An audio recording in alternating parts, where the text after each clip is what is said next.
오늘 이제 세션 4 이제 진행하겠습니다. 세션 4는요, 쏟아지는 AI 기술에 대한 맞춤형 데이터베이스 고려 사항이라는 주제로 오늘 아이크래프트의 권수영 팀장님 게스트로 모십니다. 안녕하세요. 안녕하세요. 네.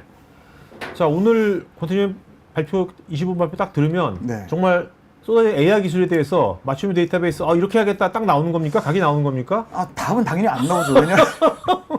왜냐면 맞춤형 데이터베이스나 컨셉이 네. 기업 상황이라든지 그 조직원들의 그 수준에 맞춰가지고 간다는 전제가 있는데 그걸 정형화시켜서 딱 한다는 건 맞춤형이라는 의미가 솔직히 없는 거잖아요. 네. 대신에 오늘 목표로 하고 있는 건 뭐냐면 맞춤형 AI 기술이 왜 필요하고 그 기술이라는 것도 또 장단점이 있거든요. 그래서 오늘 얘기를 들으시고 우리 기업 상황에서는 어떤 식으로 한번 진행해 보는 거를 고려해봐야겠다. 이러면 이렇게 이제 기술을 접근하는 방법도 있구나 정도를 좀 잘 알아가시면 첫 걸음? 이렇게 생각하시면 될 것 같습니다. 그거를 뭐 이론적으로보다 실제로 사례, 네. 하신 프로젝트 사례로 얘기해 주시는 거죠? 네, 그래서 오늘 사례 중심으로 말씀을 드리고요. 뭐 네. 이론적인 재미없는 내용은 간단하게 넘어가고요. 알겠습니다. 한번 들어볼까요? 네네. 하시면 됩니다. 네. 오늘 저희가 준비한 내용은 제가 이제 Why와 How 식으로 진행을 좋아해서 이제 이게 일종의 목차인데요. 앞에 말씀드린 것처럼 이제 요즘에 AI 기술들이 뭐 눈 뜨고 아침에 뉴스 보면 맨날 새로운 거 나오잖아요. 오늘도 이제 오면서 보니까 해외에서 재미있는 또 LLM 대규모 중류를 통해 가지고 한 걸 또 구글 출신 분이 발표하셨더라고요. 반복 중류인가 뭐? 네, 맞아요. 저 관심 많아서 이제 오늘 퇴근하면 테스트 해봐야죠. 이제 그런 것들이 이제 나오는데 그런 것들을 기업 입장에서는 빨리빨리 어떻게 필요한 영역에 도입을 해서 서비스를 해야 되는데 그게 이제 우리나라 같은 경우에 특징이 자꾸 이제 끝단 활용 기술 중심으로만 학습을 하시고 기업에 도입을 하세요. 그런데 실제로 이제 이런 IT 전문 잡지라든지 아니면 전문 기사 그리고 전문가들의 이제 글로벌 기준으로 이제 코멘트리 같은 걸 보시면 어떤 AI 활용 기술을 쓰던 간에 제일 중요한 건 앞단의 데이터거든요. 데이터의 양과 종류 그리고 실제로 없는 데이터를 어떻게 확보할 것이냐 그리고 어떻게 그걸 활용 레벨에 적재적소에 인터페이스 시켜가지고 활용할 것이냐가 가장 중요한데 그런 얘기가 솔직히 이렇게 돌아다니다 보면 별로 없으세요. 그래서 네네. 이제 오늘은 그거 중심으로 해서 맞춤형 데이터베이스가 왜 필요하고 그걸 통해서 뭘 할 수 있고 그럼 그런 걸 어떻게 만들어 나갈 수 있는지를 이제 설명드리도록 하겠습니다. 오늘 이제 개요가 앞에서 말씀드렸던 그런 전반적인 내용에 대한 건데 과거에 AI 기술이 이제 챗GPT가 이제 시장에 공개되고 나서 그 이후에 여러 가지 이제 AI에 대한 이제 서비스 모델들이 기업들이 준비해서 출시하시는 상황이 있기 전까지는 전통적으로 어떤 식으로 지금도 많이 그렇게 하고 계신데 그 데이터 영역 같은 경우를 일종의 좀 기업 문화에 맞춰서 기업이나 그 조직 문화에 맞게 획일적으로 구성해서 쓰시는 경우가 많거든요. 사일로화 돼 있죠. 예, 그러니까 솔루션도 어느 정도, 우리는 일단 무슨 데이터베이스 써야 돼. 그리고 우리는 무조건 파이프라인은 어떻게 구성해야 돼. 라든지 아니면 파이프라인 구성 같은 경우도 요즘에는 이제 AI 기술을 많이 쏟아지다 보니까 이런 이제 여러 가지 업체들이 DB 관련 업체들이 이런 파이프라인 핸들링 관련된 솔루션도 출시를 하거든요. 아니면 기존 제품에 추가를 한다든지 이러다 보니까 획일적인 파이프라인 고정형도 나와요. 그리고 이제 CSP들 같은 경우도 클라우드 사업자들 같은 경우도 여러 가지 이런 생성형 AI나 AI 기술을 구성하기 위한 기존에 있는 서비스들도 이제 고도화를 시켜서 출시를 하고 있고 관련해서 뭐 AWS로 치면은 뭐 베드락이라든지 GCP로 치면은 뭐 버텍스 AI 같은 뭐 애저로 치면 AI 스튜디오 같은 어느 일종의 그렇게까지 정형화되어 있지는 않지만 어느 정도 사용자 입장에서 AI를 도입하는 데 있어가지고 좀 가이드라인이 될 만한 기법들도 이제 제 서비스로 제시를 하고 있거든요. 근데 문제는 뭐냐면 앞에서 이제 보시는 것처럼 AI는 실제로 처음에 만드는 게 중요한 게 아니고요. 잘 만들었다 하더라도 이후에 운영이라든지 관리하면서 지속적으로 계속 현행화를 시키고 그렇죠. 고도화를 시켜야 되거든요. 지속적으로 데이터가 또 흘러가야 될 거 아닙니까? 새로운 데이터도. 네, 그래서 맞춤형 데이터베이스 기술 같은 게 중요한 게 만약에 어느 정도 획일화된 파이프라인이나 데이터 기술을 정해놓고 출발해버리면 뭐 오늘 앞에서 잠깐 말씀드린 것처럼 갑자기 막 관심 있는 뭐 올해 약간 상반기로 치면 딥시크 같은 게 딱 나왔어요. 그때 엄청나게 화두였죠. 근데 명절 끼고 나와가지고 근데 그런 게 나왔는데 그러면 이제 기업 입장에서는 출근하면 또 위에서 이거 검토해봐라 하겠구나. 근데 문제는 뭐냐면 그 생성형 AI 서비스를 만드는 자체도 어느 정도 이제 저 같은 경우 표현을 어떻게 하냐면 폐쇄형 개발 기술이라고 표현하는데 툴 베이스에 그리고 UI 베이스에 이제 생성형 AI 개발 툴킷 같은 거 쓰시는 업체 같은 경우는 그런 이제 당시에 딥시크라는 LLM에 대한 교체라든지 이건 요즘에 많이들 해결했는데 또 이제 한 지지난주부터 유명해지고 있는 게 MCP라는 기법이 있잖아요. 그렇죠. MCP 같은 걸 우리가 도입하고 싶다. 뭐 에이전틱 AI 같은 거 도입하고 싶다라고 했을 때 그게 이제 폐쇄형 기술 같은 거나 지금 정형화된 기술 같은 거 쓰면 그거를 이제 중간 레벨 구성 단계에서 어떻게 껴넣기가 힘들어요.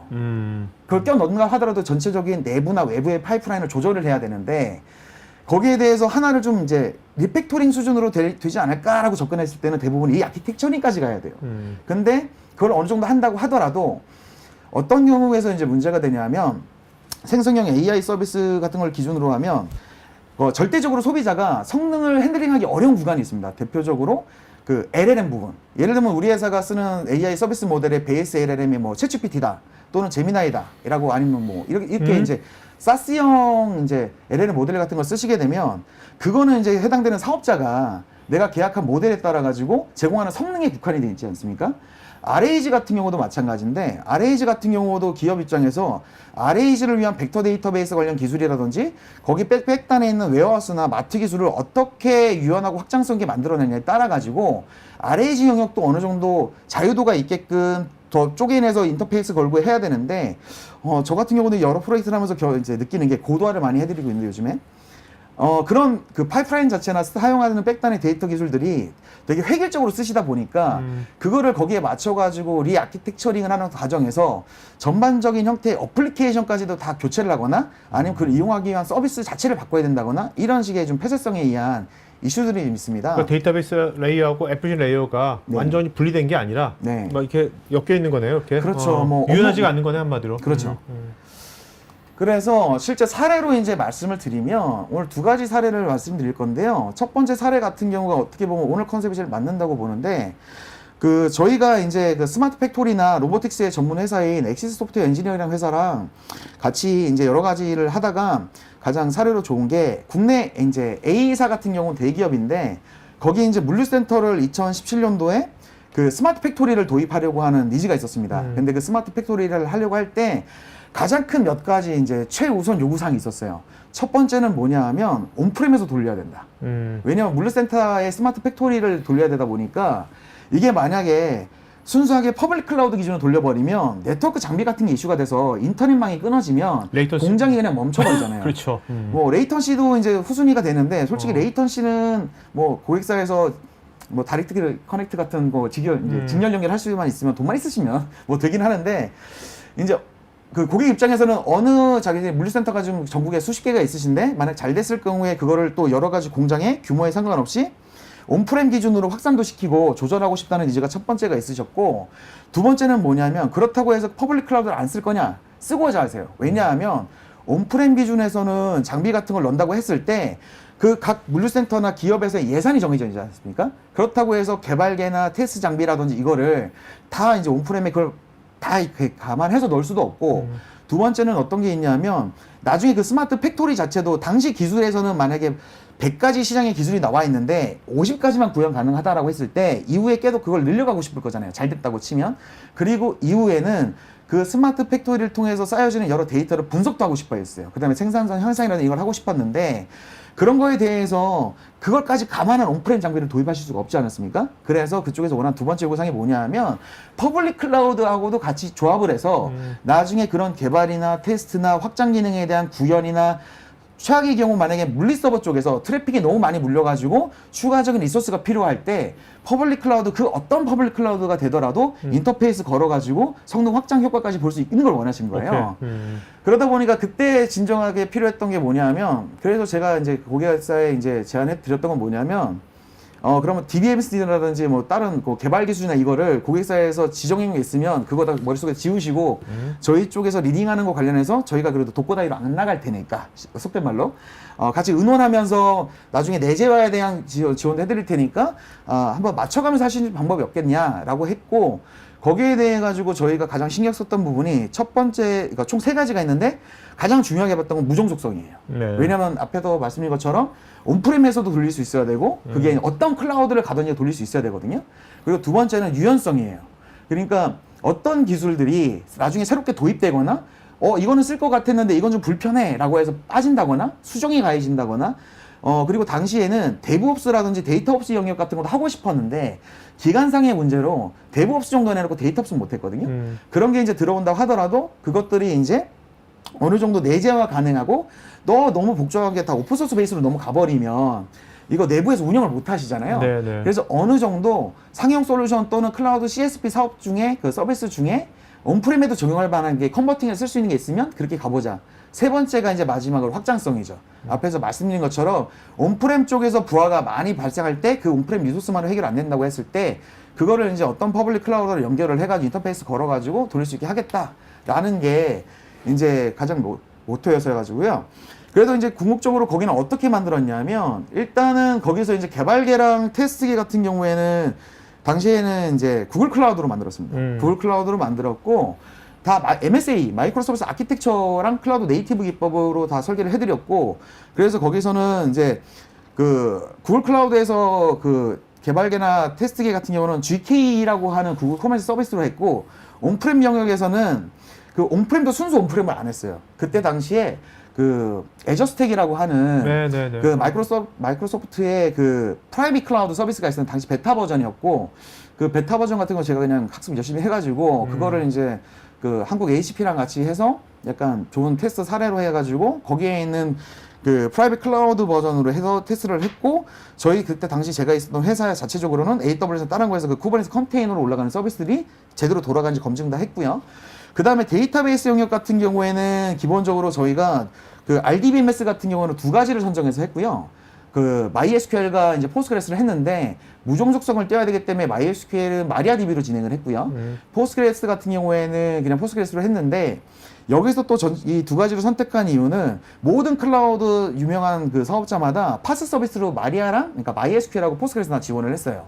그리고 온프렘에서도 이제 저희 회사 그리고 동료들이 다 마리아DB나 MySQL이나 그 관련돼서는 다 핸들링이 가능한 영역이라서 그리고 쿼리도 다 ANSQL을 지원을 하니까 어차피 쿼리문 같은 경우도 나중에 언제든지 컨버팅이 가능해서 그렇게 진행을 해서 되게 소규모로 이제 진행되고 있는 데이터 영역. 요즘에는 약간 포스트그레스도 절대 성능이 많이 올라가서 되게 적은 데이터량에 대해서도 퍼포먼스가 이제 MySQL이나 마리아DB보다 빨라지는 사례가 많은데 당시만 하더라도 되게 작은 양의 데이터 같은 경우는 마리아DB나 MySQL이 되게 압도적으로 빨랐거든요. 네. 그래서 그런 걸 구성할 때도 되게 적은 양의 데이터를 빨리 돌리는 영역에 대해서는 마리아DB를 썼고 그 다음에 되게 중요한 데이터 가지고 통계성 분석을 한다거나 실제로 되게 안정이 되게 높아야 되는 경우 같은 경우는 포스트그레스로 이제 구성을 했습니다.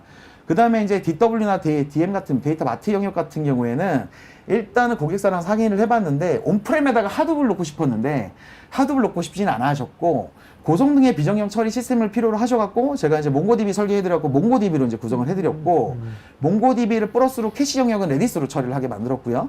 그 앞에 말씀드렸던 몽고랑 레디스 같은 경우도 모든 클라우드 사업자에서는 이제 일종의 파스나 사스형으로 다 제공을 하고 있고 이제 당시에 프라이빗 클라우드 서비스에서는 그게 이제 서비스는 안 됐었어요. 그래서 그거는 저희가 별도로 버추얼 머신 상에서 구성을 해서 제공을 해서 이제 처리를 해드렸고 그리고 이제 그 하드블 안 썼지만 웨어하우스가 나중에는 어느 정도 많이 데이터가 있으면 그걸 편하게 분석하기 위해서 몽고DB의 좀 단점 아닌 단점이 인덱스 베이스로 도큐먼트 DB다 보니까 인덱스 베이스로 돌아가는데 그게 일정 이상 데이터가 너무 많이 쌓이면 인덱스를 그러니까 수시로 업데이트를 안 해주면 엄청나게 느려집니다. 근데 네. 그거를 좀 개선하는 방법이 딱히 없어요.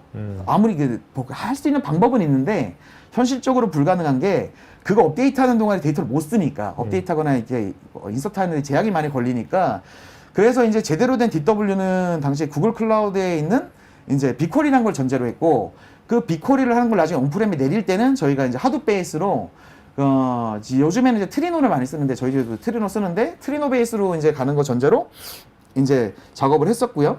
그래서 실제로는 필수적인 웨어하우스용 데이터는 이원화시켜서 이제 온프렘하고 그 다음에 구글 클라우드에 저장을 해놨고 나중에 이제 AWS나 애저 쪽을 많이 써야 될 수 있으니까 그런 데이터는 그쪽에 AWS 같은 경우는 S3를 반드시 써야 되고 애저 같은 경우에는 어떤 형태냐에 따라 어떤 그 DB 서비스를 쓰냐에 좀 다른데 당시에는 AWS랑 비슷하게 구성하고 싶어가지고 그 클라우드 스토리지라고 하는 오브젝트 스토리지가 있거든요. 그걸로 해서 또 후이단에서 이제 AWS 같은 경우에는 레드시프트나 아데나 같은 걸로 처리할 수 있게 해놨고 애저 같은 경우에서는 HD 인사이트라고 하는 하둡이라든지 코스모스 DB라고 하는 별도의 이제 비정형 고속 데이터베이스 있거든요. 그걸로 이제 해놨습니다.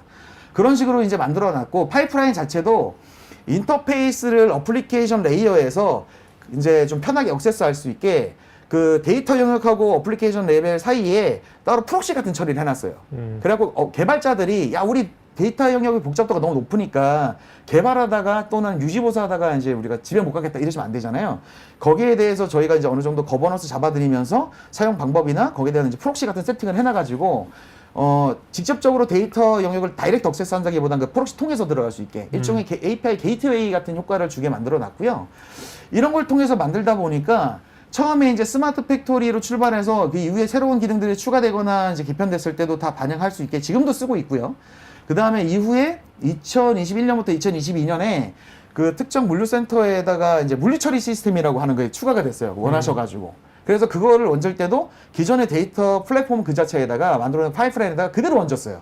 그리고 파이프라인은 일부 변경만 줬죠. 마트 부분만. 마트 영역에 대해서만 일부 이제 필요한 데이터 영역 추가시키고 그 데이터를 크게 3가지 정도로 분기를 시켜서 공통적으로 커먼하게 관리되는 영역은 일단은 웨어하우스 쪽에다 담게를 만들어 놓고 그 다음에 그쪽 이제 물류처리 시스템에 하면 필요한 영역 같은 경우는 별도로 이제 마트로 관리를 해서 실시간성이건 배치성이건 또 거기에 대한 세부 파이프를 나눴지만 그래서 궁극적으로 이제 물류처리 시스템 같은 경우는 오픈소스 위주로 다 구성을 했는데 초당 한 25,000 TPS까지는 처리할 수 있게 해드렸고요. 그 다음에 이제 최근에 2023년 정도에는 어떤 걸 했냐면 그거 기반으로 이제 생성형 AI 서비스를 다시 올렸어요. 그 위에다가. 그래서 그 물류센터 현장에서 현업들이 챗봇 같은 걸 통해서 뭐 예를 들면 지금 가장 바쁜 겐터리는 어떤 거야? 라고 그냥 단순히 메시지를 치면 이제 거기에 있는 웨어하우스나 마트나 있는 정보를 이제 참조해서 지금 어떤 겐트리가 어떤 작업 중이라서 제일 바쁩니다. 또는 지금 현장에 누가 제일 바쁘니? 하면 그 현장에 대한 현업들에 대한 정보도 어느 정도 실시간성 있게 받게 해놨거든요. 그런 정보들도 이제 바로바로 이제 그 반영될 수 있게 만들어놨는데 이렇게 이제 근데 이 제일 중요한 건 뭐냐면 이런 물류처리 시스템이 새로 올라가고 생성형 AI가 올라갈 때 그 데이터 쪽에는 큰 작업이 없었다는 게 가장 중요한 거예요. 이거를 스마트 팩토리 만드는 단계에서부터 향후에 어떤 뭐 AI 당시 2027년만 그럼 이 고객사는 그 엄청나게 많은 지금 데이터베이스가 다양한 종류를 쓰고 있잖아요. 네. 그런 것들을 이 고객사는 그 관리를 어떻게 하나요? 그것도 관리할 필요가 어떤 직접 관리하시는데요. 네. 장애가 거의 안 나게 해드렸어요. 장애가 거의 안 나게 해드려서 실제로 서비스가 2018년도에 런칭을 해서 현재까지 서비스의 완전히 죽은 적은 한 번도 없고요. 0건이고요. 그러니까 앞에다 잠깐 언급드렸지만 마이크로 서비스 아키텍처럼 클라우드 네이티브 기법으로 저희가 설계해서 구성을 해드렸기 때문에 다 HA는 각 영역에 다 고가형성 구성도 해드렸고요. 그래가지고 각각의 솔루션이 운영하다 죽을 수는 있어요. 어플리케이션이 죽을 수도 있고 그렇지만 그거를 다 이제 백단에서 처리할 수 있게 다 구성을 해놨기 때문에 이제 그냥 그 운영하다가 서비스는 도는데 예를 들면은 그 모니터링 시스템도 간단하게 해드렸거든요. 그래서 만약에 서비스가 하다가 특정 뭐 포스트그레스가 다운된다거나 하면 그냥 저희나 아니면 해당되는 또 엑시스 쪽에 연락을 주세요. 그러면 그거 받았고 이제 그거 수정해서 다시 띄우는데 오래 안 걸리거든요. 그런 식으로 서비스는 그 사이도 계속 돌고 있으니까 그런 식으로 이제 처리해놨죠. 네. 네, 그래서 이제 뭐 다음 사례 같은 경우는 또 간단하게 말씀을 드리면 저희가 이제 에코 파트너를 이제 같이 이제 파트너십을 맺고 진행을 하는데 저희가 가장 최근에 같이 협업하고 있는 에코 파트너가 이제 투기뷰 랩스라고 있습니다.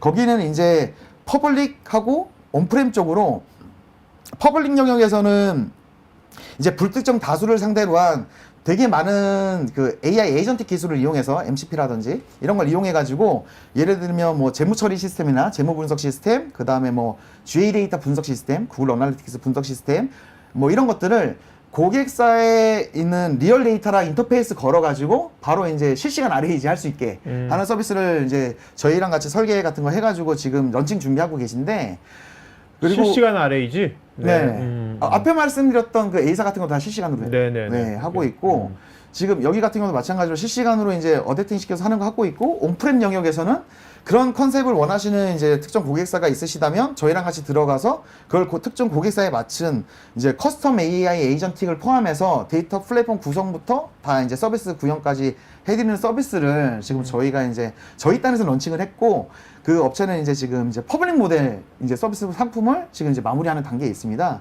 근데 이 서비스 같은 경우에서 맞춤형 데이터베이스를 어떤 걸 주요 강점으로 이제 했냐면 그 약간 그 A사 사례랑 비슷한 거예요. 근데 여기는 약간 AI 쪽 특화가 돼 있어서 일단 이쪽 업체에서 쓴 AI 생성 AI 기술 같은 경우는 저희가 LLM은 총 현재까지 17종을 그냥 무종속적으로 돌리게 해놨어요. 근데 17가지 정도의 LLM을 가지고 돌릴 때 그러니까 응답의 품질이 중구난방 나오면 안 되잖아요. 그렇게 안 하게까지도 구현을 해놨어요. RAG 포함해서. 네네. 근데 거기서 핵심이 뭐냐면 LLM도 중요하지만 백단의 데이터 영역을 어떻게 처리하게 해놨고 프롬프트 엔지니어링도 어플리케이션 자체가 아니고 백단에서 어떻게 데이터 영역으로 처리를 해서 이게 이제 그 인터페이스를 걸어내냐에 따라서 이게 이제 그 실제적인 서비스 자체에 대한 품질이 좌우되거든요. 퍼포먼스도 그렇고요.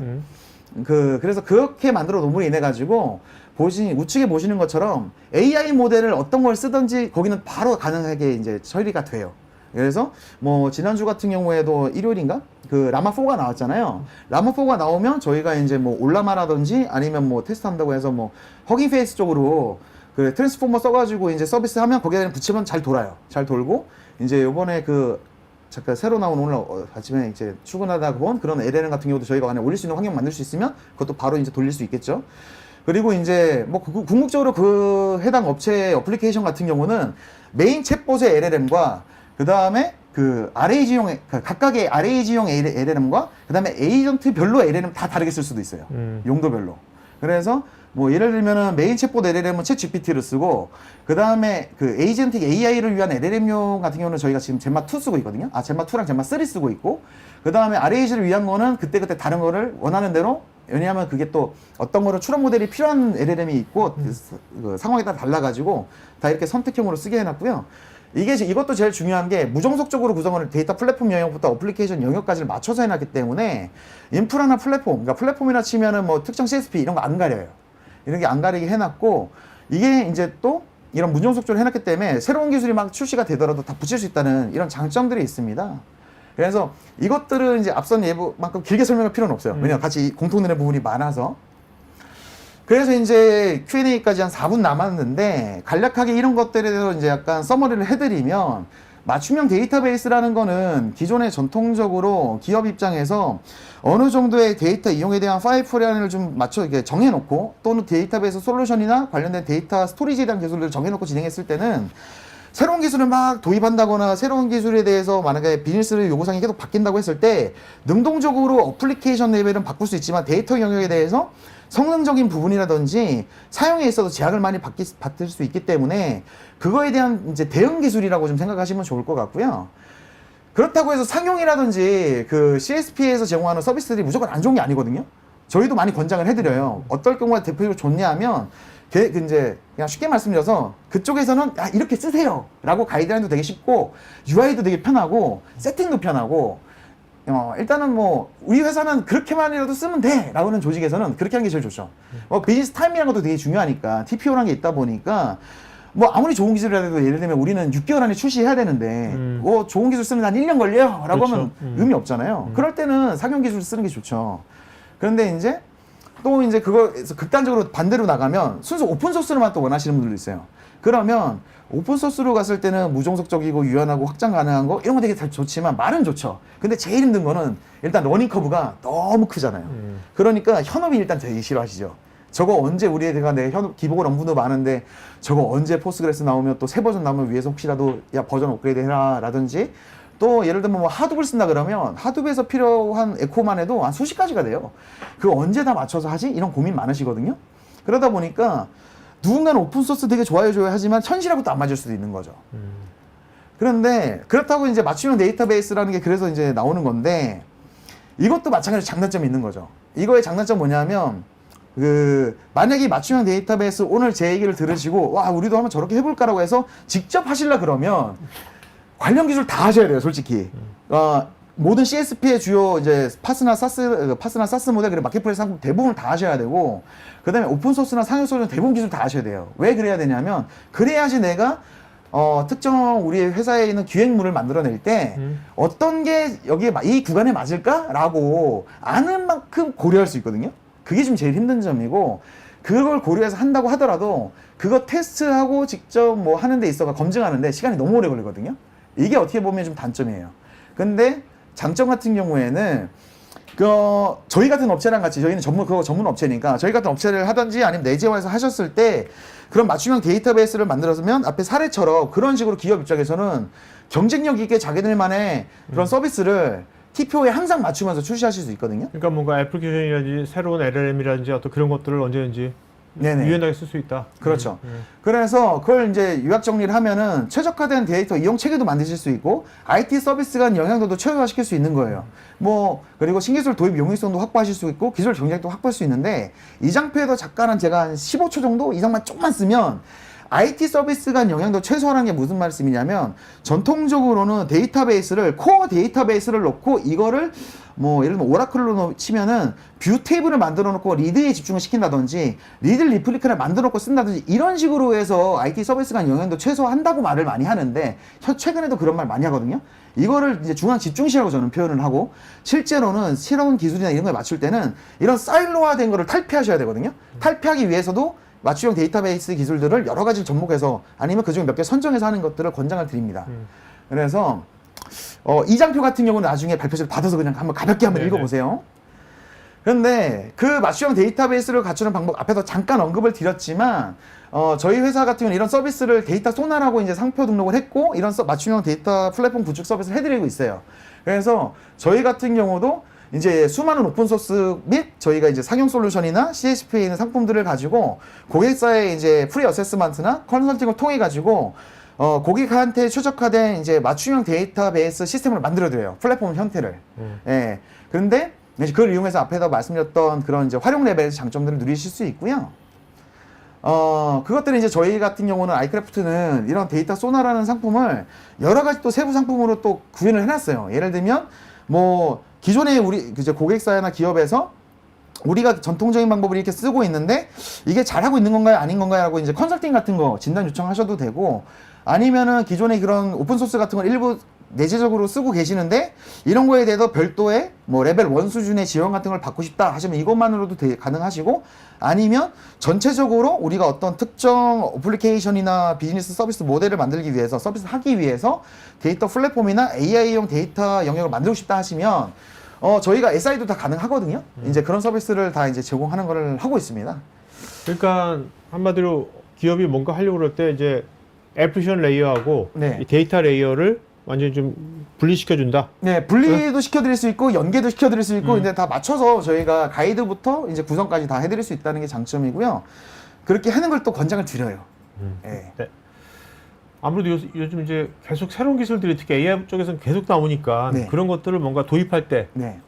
이런 식으로 하지 않고 한다면 말한 것처럼 기존에 있는 아키텍처를 다시 다 리아키텍처를 해야 될 필요가 생기니까. 그렇죠. 그러니까 리아키텍처를 하기 싫어도 해야 되는 경우 대표적인 예를 들어드리면 이게 특정 솔루션을 연구를 해야 되긴 하는데 국내에서 벡터 데이터베이스용으로 가장 많이 이제 공부하시고 적용하시는 게 엘렉스서치예요. 네. 과거에는 라이센스 바뀌기 전에 오픈서치를 많이 쓰셨고 근데 엘렉스서치 같은 경우에 장단점이 있는데 저 같은 경우는 저나든지 저 때문에 저희 회사에서는 큐드란트를 많이 이제 권장을 드리는데 엘라스틱서치 같은 경우로 만약에 기존에 전통적으로 뭐 벡터 DB를 구현해가지고 생성형 AI 서비스를 거기다 연계를 걸어서 하겠다라고 했을 때 저한테 이제 다른 곳에서 개인적으로도 많이 질문하신 게 뭐냐면 일정 수준 이상 그 엘라스틱서치 하나의 뭐 사일로화된 그 대규모의 엘라스틱서치 팜을 만들어 돌렸을 때 원일몬을 이유로 예를 들면 기본적인 어큐러시는 괜찮은데 일정 수준 이상 넘어가니까 어큐러시도 안 맞기 시작을 하고 제일 불만이셨던 게 뭐냐면 성능이 일정 수준부터 안 나오기 시작한다 라고 돼요.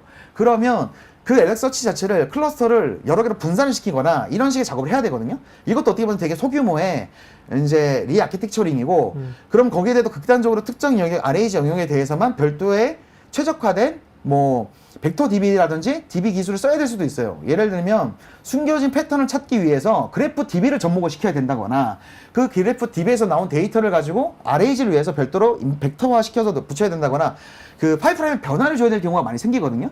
그럴 때 이제 그 앞에서 말씀드린 것처럼 우리는 무조건 이런 데이터베이스 써야 돼, 이런 파이프라인 준수해야 되라고 한다면 거기서 이런저런 자격들이 많이 생기니까 실제로 원하는 기능이나 원하는 퍼포먼스 같은 거를 이제 얻어내시기가 힘드시겠죠. 오케이. 자 이제 Q&A 하도록 할 거예요. 여러분 설문하고 있으니까 어떻게 그 답변 좀 짧게 알겠죠? 네네. 네, 김기영님. 맞춤 데이터베이스를 기술을 도입했어요. 그래서 아이크래프트 아까 뭐 데이터 소나를 만들었어. 네. 그 다음에 그거에 대한 운영 지원 같은 건 어떤 식으로 하는지. 기본적으로 이거 저희 회사랑 많이 계약을 하시면 저희 회사는 그것도 다 맞춤형을 해드리고요. 만약에 기업 자체에서 운영에 대한 부분을 내부에서 지원팀이라든 이걸 꾸미신다 그러면 기본적으로 권장드리는 거는 SRE 같은 조직을 만드셔야 되는데 그 사이트 리얼리비티 엔지니어링을 해가지고 그 내부에서 이제 어플리케이션이나 데이터 영역을 같이 이해하면서 솔루션 영역까지 핸들링 할 수 있는 지원부를 만드시거나 뭐 저희 아이크래프트는 그런 차원에서 아예 지원이 다 가능하니까 필요하면 거기에 대해서 추가적인 대시보드라든지 이런 것도 이제 만드셔야 되는데 뭐 저희 회사 같은 경우 그런 것도 다 지원을 해드려서 뭐 저희 회사가 하실 경우에는 운영 지원적인 부분은 뭐 쉽게 말씀해서 MSP랑 한다라고 생각하시면 되고요. 뭐 아분들 이런 것도 이제 어떻게 자체적으로 내재화시키가 이런 고민하신 분들 같은 경우도 저희 쪽에 연락 주시면 되겠습니다. 네. 신동동님, 사용 DB와 오픈소스 DB를 함께 사용할 때 발생할 수 있는 운영 이슈는 어떤 것이 있나요? 일단은 큰 맥락에서는 크게 없으세요. 그러니까 오픈소스 DB 쓸 때는 난이도의 차이만 있는데 요즘에는 오픈소스 데이터베이스도 많이 안정화가 돼 있어서 그리고 오픈소스 DB 관련해서는 좀 주의하실 게 커뮤니티 버전을 쓰시냐 서브스크립션 모드 그 버전을 쓰시냐에 따라서 완전 또 이게 지원 방식이 다르거든요. 이걸 이제 고려하시면 되는데 운영 이슈 같은 경우에는 오픈소스 순수 커뮤니티로 운영하시면은 직접적으로 웬만하면 별도의 케어팩 같은 거 계약을 안 하시면은 모든 걸 내부에서 핸들링 해야 된다는 게 단점이시고 서브스크립션 모델 쓰신다고 했을 때는 상용이랑 같이 기술 지원을 외부 업체한테 받으실 수 있다 생각하시면 되겠습니다. 김종목님, 사용 DB에서 클라우드형 포스트에스큐엘, 마리아DB 등으로 넘어갈 때 비용 측면 장점이 무엇이며 마이그레이션 난이도나 소요 시간이 궁금합니다. 비용 측면의 장점은 여러 가지 말씀드리면 너무 길어지니까 짧게 말씀드리면 이것 만약에 클라우드에서 제일 많이 온프렘 대비로 제일 비용이 이득 보시는 게 뭐냐면 솔직히 HA예요. 고가형성 구성하실 때 포스트그레스나 마리아DB를 온프레미스에서 고가형성을 해당 기업에다 직접적인 책임을 가지고 SLA라고 하는데 책임을 갖고 운영해야 된다 그러면 이 HA 구성을 할 때 그냥 이제 오픈소스 데이터베이스 자체에서 제공하는 기능만으로는 한계가 있어요. 안정성 보장이 안 된다는. 그런데 이제 클라우드에서 제공하는 파스DB를 쓰시게 되면 그게 클릭만으로 다 세팅이 되는 데다가 거기에 대한 SLA PO까지 가미된 이제 서비스를 받으실 수 있으니까 거기에 대한 이제 나중에 견적 같은 거 받아보시면 그 차이가 연간 한 몇천만 원 정도 차이 납니다. 네. 난이도 같은 경우도 확실히 이제 클라우드 쪽이 편하고요. 네. 오케이. 자, 오늘 이번 세션 4의 좋은 질문자는 김종목님 저희 스태프 이메일 주소로 본인 이름 주소 핸드폰 이메일 보시면 저희가 준비된 경품 보여드리고요. 자, 마지막 한 말씀 맞춰볼까요? 네, 오늘 질문들 이렇게 눈앞에서 보고 있는데 되게 좋은 질문을 많이 주시고 계신데요. 이렇게 오늘 이 세션 이후에 언제든지 저희 아이크래프트에 전화 주시면은 저희가 무조건 전화 주셔서 상담한다고 비용 주세요 안 하거든요. 편하게 연락 주시고 어떤 기술 분야라든지 궁금한 거 있으시면 같이 윈윈할 수 있는 상황으로 만들어서 같이 잘 해나갔으면 좋겠습니다. 감사합니다.